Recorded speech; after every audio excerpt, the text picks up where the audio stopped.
Prophetical book of Amos chapter 9 verse 11. ఆమోసు గ్రంథము 9వ అధ్యాయం 12వ వచనం.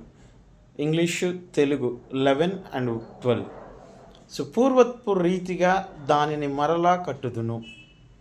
In English, rebuild it as in the days of old.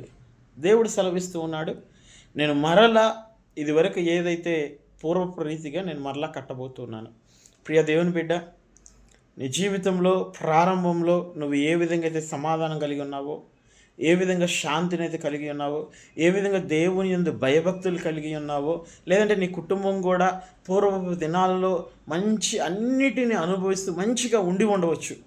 ఈ రోజున అటువంటి పరిస్థితి నీ జీవితంలో లేదేమో. దేవుడు చెప్తూ ఉన్నారు వాగ్దానపూర్వకంగా, మరలా నేను నిన్ను కట్టబోతున్నాను. దేవుడు సెలవిస్తున్నాడు.